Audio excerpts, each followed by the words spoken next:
अस्सलाम वालेकुम नाजरीन। पाकिस्तान की बदलती हुई सियासी सूरत हाल पे इरफान खान साहब है मेरे साथ। बहुत अहम तबसरा है, हो सकता है दो हिस्सों में हो। अस्सलाम वालेकुम। सर, अभी आंख खोलते हैं तो नक्शा ही बदल जाता है पाकिस्तानी सियासी सूरत हाल का। इस्तीफे भी आ रहे हैं और जोड़ तोड़ भी हो रहा है। जो जरदारी हैं वो भी गर्दिश कर रहे हैं। तो क्या देखते हैं किस तरह हालात बदलेंगे। आज हमारे वजीर आजम ने प्रेस कॉन्फ्रेंस भी की है, तो बताइएगा कि किस हालात, कौन से हालात देख रहे हैं आने वाले दिनों में। देखिए, ये इंतखाबात के कल्चर का हिस्सा है। इंतखाबात के बाद लाजिम बात है कि हुकूमतें वगैरह बननी होती हैं। फिर जो लोग हारे हुए होते हैं उनमें से बाद इस्तीफे दे देते हैं, सियासत से किनारा कशी इख्तियार करते हैं। वो पाकिस्तान में ये कल्चर कम है, मगरबी यूरोप में ज्यादा है। तो उसके असरात ज़ाहिर है दुनिया में, अपने पाकिस्तान के अंदर भी मौजूद है।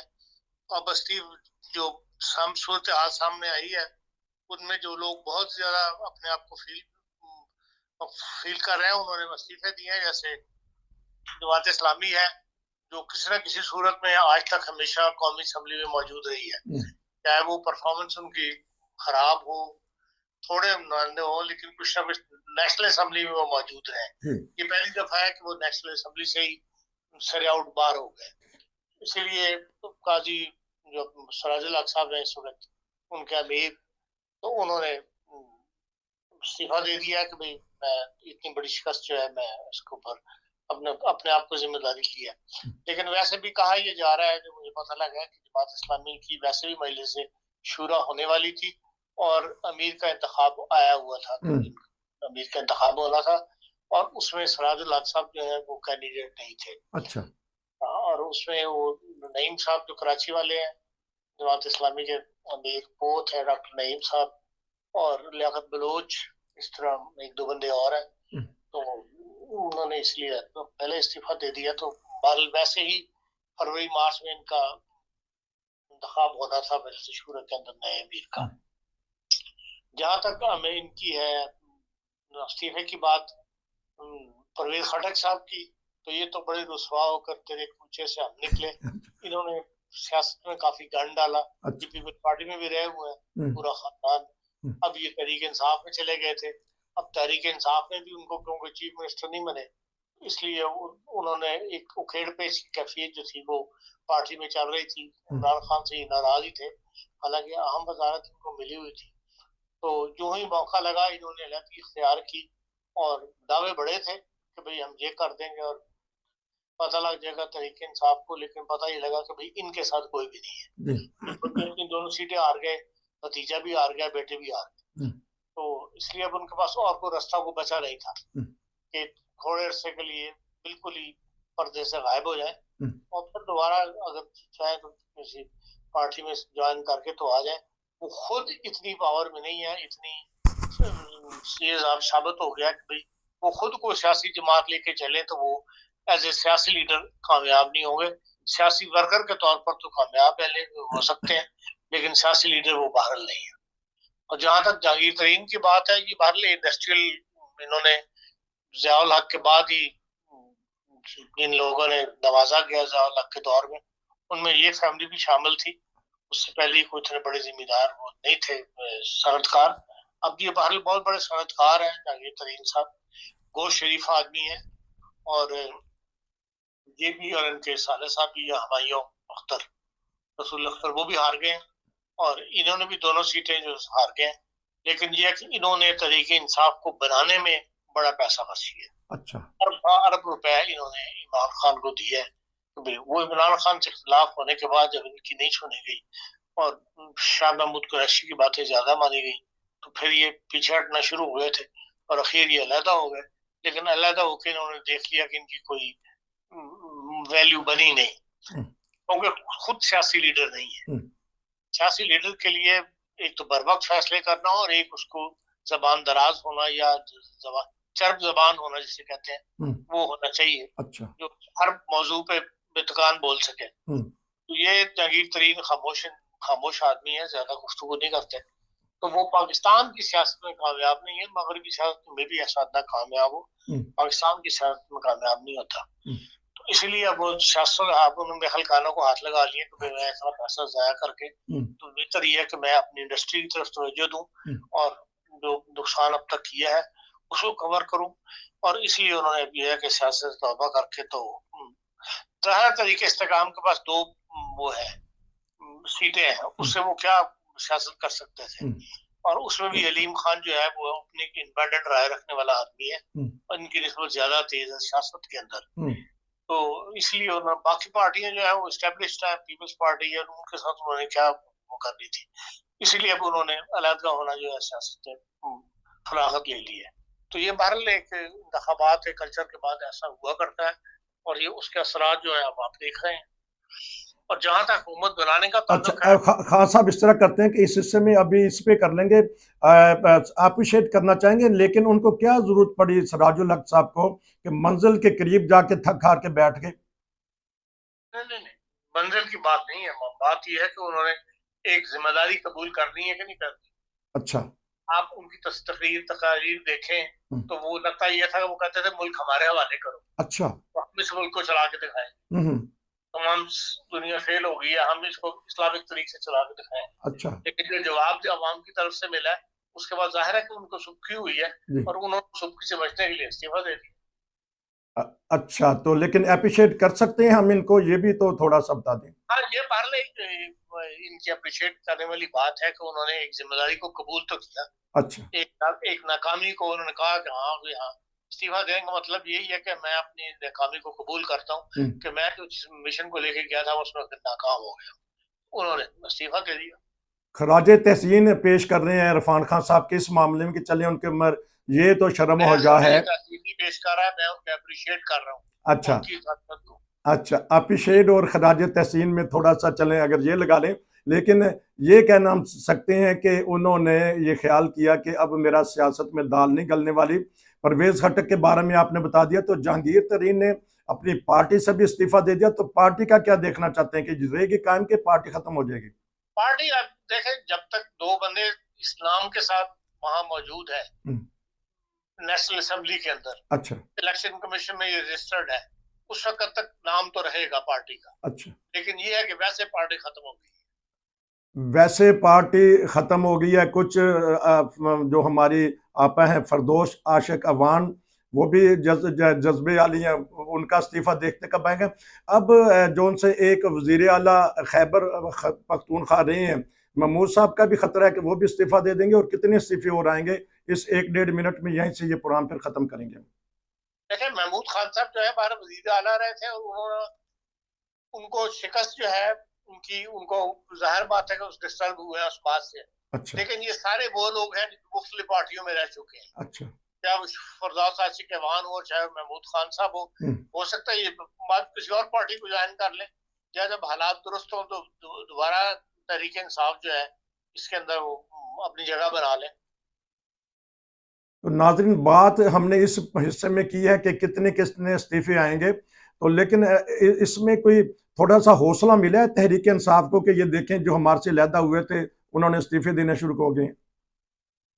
इस्तीफा देने की बात नहीं है, उनकी शिकस्त जो है वो ऐसे लोगों की, उससे तहरीक इंसाफ को हौसला मिला कि हाँ भाई ये लोग हमारे साथ थे और ये हमारे गद्दार थे, इन्होंने हमारे साथ सिस्टम के साथ नहीं चले, इन्होंने बल्कि अलहदा एक अपनी डेढ़ इंच की मस्जिद बनाने की कोशिश की और नाकाम हो गए। तो अच्छा है ऐसे लोग झड़ जाए, तो इस लिहाज से तो तहरीक इंसाफ को फायदा ही हुआ ऐसे लोगों से। अब नाज़रीन, इस्तीफे आना शुरू हो गए। आज जो बड़े 3 इस्तीफे हुए हैं उसके ऊपर मैंने खान साहब का तबसरा लिया। अब दूसरे हिस्से में हम प्रोग्राम के आप हमारे साथ रहिए, हम देखेंगे कि आसफ जरदारी और नवाज शरीफ साहब, शुजात हुसैन साहब सब मिलके अब मिल रहे हैं और कुछ ना कुछ हुकूमत साजी करना चाहते हैं। मैं दूसरे हिस्से में खान साहब से अभी मैं पता करता हूँ। नाज़रीन, प्रोग्राम के इस हिस्से में अब हुकूमत साजी के लिए भाग दौड़ हो रही है, मिल रहे हैं आपस में, कुछ आज़ाद उम्मीदवारों को भी लेने की कोशिश की जा रही है, और कुछ ना कुछ इलेक्शन कमीशन के या हाई कोर्ट से फैसले आ जाएंगे कि जिन सीटों में कुछ गड़बड़ हुई है। वजीर आजम की प्रेस कॉन्फ्रेंस भी है, उन्होंने कहा है कि जो प्रोपेगेंडा मीडिया ने किया था वो नहीं करना चाहिए था, टेलीफोन इंटरनेट वगैरह के सारे उन्होंने इल्ज़ामात के जवाब दिए। मैं खान साहब से पता करूंगा क्या देख रहे हैं, हुकूमत कब बन रही है और किसकी बन रही है और क्या आने वाले हालात में होगा? जी हाँ जी, हाँ जी। आप सारी बातें गड़बड़ कर देते हैं। आप एग्जैक्ट पूछे कि आप क्या ठीक। आजम की तकलीफ पे तबसरा चाहते हैं या हुकूमत बनने पे तबसरा चाहते हैं? मैंने असल में नाजरीन को बताना होता है कि ये सारी बातें हम ऐसा ऐसा इस प्रोग्राम में ले आएंगे, आप स्टेप बाय स्टेप चलते हैं। ये मुलाकातें आपस में हो रही हैं और इनका एक अजलास भी हो रहा है पीपल पार्टी का। तो क्या देख रहे हैं पीपल पार्टी और नून लीग?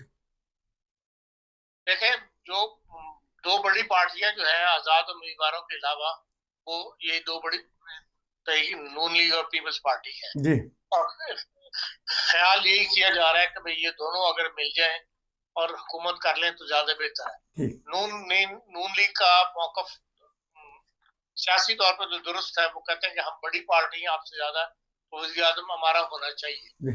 जासिद अली साहब भी कहते हैं कि हम इंतखाबात से पहले ही हमने नॉमिनेट कर दिया था प्राइम मिनिस्टर के लिए उनको, बिलावल भुट्टो साहब को। तो हमारी तरफ से तो बिलावल भुट्टो जो है वो कैंडिडेट है, इसको आप एडजस्ट करें। अब उनको एडजस्ट करने के लिए नून लीग को अपने पार्टी मेंबरान को बनाना पड़ता है। तो और अगर वो नहीं मानते तो फिर इसका अगला स्टेप क्या होगा, ये भी उनको वहां डिसाइड करना पड़ेगा। ऐसी सूरत हाल जो है वो पीपल्स पार्टी को भी दरपेश है।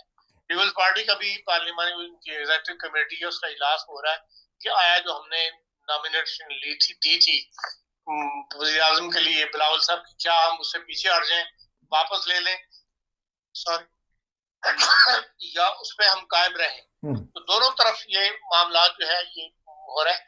जहां तक इस बात का पार्टी के 6 महीने तो आधा पीरियड जो है वो वज़ीर बोले, ये तजर्बा पाकिस्तान में कामयाब नहीं है। अच्छा। इससे पहले भी बलोचिस्तान में इन्होंने ये किया था और वो बड़े शरीफ आदमी थे हमारे बलोच साहब जो है, जिनको बनाया था सदीक बलोच, क्या नाम उनका नाम है बेचारे, अब्दुल मालिक बलोच। हाँ, मालिक बलोच साहब। और मालिक बलोच साहब का जब टाइम पूरा हो गया तो इन्हीं लोगों ने शोर डालना शुरू कर दिया, बजाय ये देखते कि एक शरीफ आदमी बड़ी पुरसुकून तरीके से वजारत उज़्मा को लेकर चल रहा है, वज़ीर आला को है, तो लेकिन वो सनाउल्लाह ज़हरी वगैरह ने उसको छोड़ डाल दिया और उसका नतीजा ये निकला कि वहां बिल्कुल एक हुकूमत बदल के रह गई और ना वहां पे सुकून रहा और ना वो कोई हुकूमत को सही तौर पे चला सके, जिसका फायदा दहशतगर्द और फायर कई ऊपर चले वहां पे वाकयात होने शुरू हो गए। इसलिए हमारा कल्चर इस किस्म का नहीं है कि हम इसको या तो मिसाक के जमहूरियत की तर्ज पर एक मुआहदा करें, अच्छा, आपस में बाकायदा लिख के जी, और मिसाक के जमहूरियत में हर चीज जो है वो बयान की जाती गई है, उसी के मुताबिक उसको सामने रख के आइंदा 5 साल के लिए एक गाइडलाइन ले लें कि हाँ जी हमने आइंदा 5 साल के अंदर ये करना है दोनों पार्टियों ने मिलके, तो फिर तो इनकी बात बन जाएगी। तो मुमकिन है कि ये, और इसमें कोई वो नहीं होना चाहिए कि मैं फलाने वज़ीर आज़म के मातहत काम नहीं करूंगा।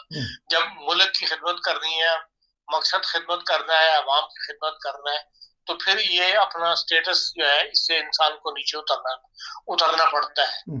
जहां पर भी जब एसपीडी ने और शेडिंग ने मिलकर हुकूमत की थी तो कई सीनियर सियासतदान जो है उन्होंने नीचे काम किया था या अपने से एक स्टेप नीचे होकर उन्होंने अवामी खिदमत की थी। तो बहरहाल ये एक ना कोई ना किसी को तो कुर्बानी देनी पड़ती है, अपने जज्बात की भी और अपने स्टेटस की भी। और अगर तो ये चाहते हैं कि हाँ भाई ये आइंदा 5 साल के अंदर कुछ करके दिखाएं तो फिर तो इन्हें ये स्टेप उठा लेना चाहिए। लेकिन दूसरी तरफ मुल्क की इक़्तिसादी सूरत हाल ऐसी है कि जो भी मुल्क में हुकूमत करेगा उसके लिए हुकूमत करना कोई आसान नहीं होगा। तमाम तर जिम्मेदारी आने वाले हालात में वज़ीर आज़म पर ही डाली जाएगी। लोग वज़रा की बात नहीं करते, हमेशा ये कहते हैं कि भाई आपने वज़ीर आज़म फलाना था और उसके दौर में ये हो गया। अब इस वक्त पाकिस्तान को आखिरी किस्त जो है 1.2 अरब डॉलर की मिलनी है और वो IMF ने रोकी हुई थी। उसके बारे में जो गुफ्तो शनीद होती है पहले, वो उन्होंने कहा था कि हम निगरान हुकूमत से नहीं करेंगे, बल्कि 9 मंतखब हुकूमत जो आएगी वो जब काम शुरू कर देगी तब हम उस पर बातचीत करेंगे और वो किस्त मिलनी है आपको अप्रैल के अंदर। लेकिन ये भी है कि इस सारे माहौल में जो इंतखाबात का दौर रहा है हंगामा रहा है, उसमें $173 मिलियन की कमी हुई है स्टेट बैंक के अंदर, जो रिजर्व पाकिस्तान के हैं, और रिजर्व दोबारा 8 अरब के ऊपर आ गए। और इस वजह से पाकिस्तान के पास आइंदा जो आपका बजट बनना है, अगर हुकूमत इस वक्त बनती है, जो भी हुकूमत बने उसको फरवरी से ही आपका बजट बनना शुरू हो जाता है, और जून में जाके फिर आपको नया बजट अनाउंस करना होता है। वो इस लिहाज से 24-25 का जो बजट है वो बहुत बड़ा मसला है कि हुकूमत के पास पैसे नहीं है। अभी भी आतिफ मियां ने जो मजमून लिखा है, कल के अखबार में शाया हुआ है, उसमें वो कहते हैं कि पाकिस्तान की हुकूमत के पास इतना बड़ा डिफॉल्ट है कि अब उनके पास चपरासी से लेके और सोल्जर तक किसी को तनख्वाह देने के लिए पैसे नहीं है। तनख्वाह उनको बारो करनी पड़ेगी, कहीं से कर्जा लेना पड़ेगा, तब वो तनख्वाहें दे सकेंगी।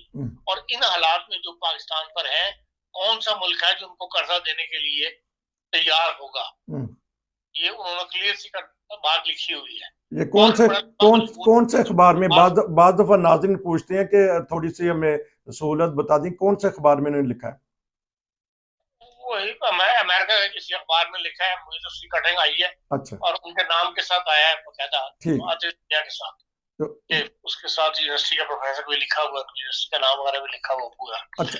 इस सूरत हाल में जो भी हुकूमत बनाएगा उसके लिए आसान नहीं है कि वो मुल्क को चला सके, तो इसलिए हुकूमत की तश्कील में बहुत एहतियात के साथ जो है वो कोई पार्टियां जो शामिल होंगी। तो बहरहाल हुकूमत तो बननी है, और या तो ये है कि हो सकता है को मजबूर करके इनको कौमी हुकूमत बनाने को मजबूर कर दे, तहरीक इंसाफ भी थोड़ी सी नीचे उतरे और वो भी अपने बंदे दे, और जेपी जो है पीपल्स पार्टी वगैरह और नून लीग ये मिलकर कोई कौमी हुकूमत तश्कील देने। ये बहरहाल अभी इब्तदाई मरहले में चीजें हैं, ये आहिस्ता आहिस्ता हल होंगी तो पता लगना शुरू होगा कि इसकी क्या डायरेक्शन बनती है। तो जो पहली इनिंग्स लेगा वो कामयाब रहेगा, या दूसरी इनिंग्स अगर ये इस फार्मूले पे आ भी जाते हैं कि आधी आधी करेंगे, तो ज्यादा चैलेंज किसको सामना हो? दोनों के लिए चैलेंज है। अच्छा। दोनों के लिए चैलेंज है। अच्छा। जब खजाना खाली पैसा कोई नहीं लगता तो जाहिर दोनों के लिए चैलेंज। नाज़रीन, मीडिया पे खबरें चल रही हैं, हमने कल देखा है कि उन्होंने कह दिया कि डिफॉल्ट के हम बिल्कुल नज़दीक हैं, तो ये भी आतिफ मियां साहब ने बात भी कर दी अखबार में, अब कटिंग भी आ गई है। अच्छा, ये बताइएगा कि कुंडी साहब ने तो कुंडी लगा दी है, जो उनके तर्जुमान है पीपल्स पार्टी के, उन्होंने कहा है कि नहीं, वजीर आजम हमारा होगा या हम अपोजिशन में बैठेंगे। तो ये उनका अपना ख्याल है या और ये उनका अपना ख्याल है, जो उन्होंने एक डिस्कशन के अंदर बात किया कि भाई हम हो सकता है इस वक्त हालात की वजह से सपोर्ट कर दें नून लीग को, उनका वज़ीर जो भी मुंतखब है उसको इत्मीनान का वोट दे दें और खुद जो है ना हुकूमत में शामिल हो। अपोजिशन से मराद उनकी यही है कि भाई हम हुकूमत में शामिल ना हो। अच्छा, तो ख्वाजा आसफ ने भी कह दिया कि शहबाज शरीफ साहब को बाना चाहिए आगे, वो फिर बाद में लोग कहते हैं कि ये उनका अपना जाती राय है, कोई बात होती है तो कोई बात करते हैं ना। ये कि नवाज शरीफ साहब की जो पार्टी है, जो उनके साथी थे, वो सारे के सारे इलेक्शन हार गए। अच्छा। या उनको हरवा दिया गया है। तो जो बंदा उसके कंधे भी तो मजबूत होने चाहिए ना, दाएं बाएं भी तो उसके 4 लोग उसके साथ बात करने वाले होने चाहिए। जो नवाज शरीफ साहब के फेवर में बढ़ के बोला करते थे, वो सारे के सारे हार गए हुए हैं। तो वैसे बहुत सी अक्सरियत हार गई हुई है। तो, और वो ग्रुप जो शहबाज शरीफ साहब के साथ हमदर्दी रखता है या उनके साथ चलना चाहता है, वो सारे के सारे जीत गए हुए हैं। इसलिए हो सकता है चाल ही हो इंतखाबात की करवाने वाली ताकतों की, लेकिन बहरहाल अब पोजीशन यही है कि जो नजर यही आता है कि अगर नून लीग का कैंडिडेट हुआ वज़ीर आज़म के लिए तो नवाज शरीफ साहब नहीं होंगे। नवाज शरीफ साहब का अब चांस नहीं है गो के, क्योंकि पीपल्स पार्टी को यह भी तो तराजन है कि इन्होंने बड़े बड़े इश्तिहारात दे दिए थे कि हमारे चौथे वजीर आजम नवाज शरीफ होंगे, बल्कि खुर्शीद शाह तो फौरन बोले थे कि ऐसा उनको नहीं करना चाहिए था। देखें, ये सियासी बातें होती हैं, इनको कहने में कोई हर्ज नहीं। आपने भी तो बिलावल को वो कर दिया था, नॉमिनेट कर दिया था वज़ीर आज़म के। हालत ये है कि पूरे पंजाब से 10 सीटें मिली हैं आपको, तो सबसे बड़ा सूबा है। तो, लेकिन वो कहते असेंबली पंजाब से भरी हुई होती है और आपको वहां मिलती है 10 सीटें, और आप पहले अनाउंस कर देते हैं कि जी वो हमारा वज़ीर आज़म होगा बिलावल भुट्टो। अच्छा। ये तो सियासी बयान होते हैं, इनकी ऐसी कोई अहमियत नहीं होती। ये सियासी बयानात चल रहे हैं, तो आज़ाद जो अब खरीदो फरोख्त जारी है, अखलाकी कदरें क्या कहती हैं पाकिस्तान में जो ये तहरीक इंसाफ है? मेरी फीलिंग यही है कि पंजाब वाले बिक सकते हैं लेकिन सूबा सरहद वाले नहीं बिकेंगे, और वो इस वक्त पूरी तरह तहरीक इंसाफ के साथ है। और ये उनके पास मौका है तहरीक इंसाफ के पास कि वो पाकिस्तान की सियासत को भूल जाए और 5 साल खैबर पख्तूनख्वा में ऐसी हुकूमत करके दिखाएं कि उसको बुलंदियों को छू के दिखाएं, ताकि उन्हें पता लगे कि हाँ भाई हम वाकई काम करने वाले हैं। जो गलती पहले 5 साल में की है, पहले भी इनकी हुकूमत रही है, लेकिन उसके अंदर वो बदले की सियासत और दुश्मनियां पैदा करने की सियासत जो है उसको तर्क करके वाकई वहां काम करके दिखाएं, तो जिसका असर लाजिम दूसरे सूबों में भी पड़ेगा और लोग फिर इनको सपोर्ट करेंगे, वोट देंगे। अब की सियासत में मैं समझता हूँ तहरीक इंसाफ को अपना फुट जो है पीछे रखना चाहिए। तो एक सवाल मैंने मुख्तलिफ तबसरा नगारों से किया है, आप भी बताइएगा कि अखलाकी कदरें क्या कहती हैं। गवर्नर जो सिंध है वो भी मिल रहे हैं, हालांकि वो गवर्नर हैं, और वजीर आला पंजाब वो भी अपने घरों पर मीटिंग कर रही हैं सियासी तौर पे। तो इनको जब ये निगरान है और वफाक का नुमाइंदा है, बेसिकली तो जो गवर्नर है ये एक आईनी पोस्ट है जी, इसका काम नहीं है कि सियासत में या रोजमर्रा के मामला मुदाखलत करे जी। जो तो अंग्रेजों के जमाने का सिस्टम चला आ रहा है, तो या जर्मनी में आपने देखा कोई है कोई गवर्नर वगैरह, कोई सिस्टम ही नहीं है। तो वहाँ हमारे यहाँ है, तो इनको इस किस्म की जो सियासत में अमल दखल है वो नहीं देना चाहिए और आराम के साथ जो अपने गवर्नर हाउसेज में बैठना चाहिए, और जहाँ उनका आईनी जिम्मेदारी है, जहाँ उनके दस्तखत चाहिए हो वहाँ उनको फाइल जाए, दस्तखत होकर वापस आ जाए, यही उनका काम है। अब आपका बहुत शुक्रिया कि आपने फिर एक भरपूर तबसरा दिया। नाज़रीन, बातें तो बहुत सारी हैं, वक्त ये अब कह रहा है कि इंशाल्लाह हम दोबारा मिलेंगे। अभी खान साहब ने एक प्रोग्राम किया बहुत ज़बरदस्त, वो बता दीजिएगा प्रोग्राम के बारे में नाज़रीन को, और किस तरह वो हासिल करें। वो यूट्यूब चैनल में मौजूद है, voice of Germany Urdu service, उसको सब्सक्राइब करें ताकि फिर आपको ऑटोमेटिकली प्रोग्राम मिल जाए करेगा। और अभी आपने डॉक्टर फरूक आदल साहब का गालिबन प्रोग्राम लगाया, जिन्होंने पाकिस्तान की सियासत पे भरपूर गुफ्तगू की है। जी जी, वो लगा दिया हुआ। हाँ जी नाज़रीन, वो प्रोग्राम लग चुका है, आपको असल वहाँ मामले मिलेंगे, क्योंकि वहाँ जोड़ का मुकाबला होता है, क्योंकि इधर से खान साहब के सवालात होती हैं, तर्जिया होता है, और उधर से पाकिस्तान से एक बहुत ज़बरदस्त किस्म के जो तर्जिया और तबसरा नगार हैं डॉक्टर फरूक आदल, वो जवाब दे रहे हैं। तो इनको सब्सक्राइब ज़रूर करें, वॉइस ऑफ जर्मनी को, और आप वहाँ से अच्छे अच्छे प्रोग्राम देखेंगे। खान साहब आपका बहुत शुक्रिया। लेकिन आखिर में एक जो सी कमेंट्स किसी ने कर दिया था, खान साहब भी मौजूद हैं, कि आपने दुराब साहब का जिक्र कर दिया था जो बने थे इलेक्शन कमीशन के, किसी ने कहा कि नहीं फखरुद्दीन जी इब्राहिम बने थे। तो सही कहा था उन्होंने। चलें चलें जी ना, हाँ जी फखरुद्दीन, क्योंकि जब हम लाइव जा रहे होते हैं खासतौर पे टिकटॉक पे, तो ऐसी बात हम जल्दी में हम तस्वीर नहीं करा सकते, तो इसलिए दोस्तों को चाहिए कि ऐसी चीज़ों को इग्नोर करने। लेकिन खुशी की बात है कि वो आपकी एक एक बात नोट कर रहे होते हैं और सुन रहे होते हैं। नाज़रीन, ये थे हमारे इरफान खान साहब, स्पेशल तबसरा कर रहे थे। तो इंशाल्लाह फिर मिलेंगे। आपका बहुत शुक्रिया जी। तो अब नाज़रीन, ये प्रोग्राम हमारे देखते रहिए, लंबे लंबे तबसरे होते हैं, लेकिन पाकिस्तानी हालात के ऊपर बात की हमने। नसीर को इजाज़त दीजिए। अस्सलाम वालेकुम।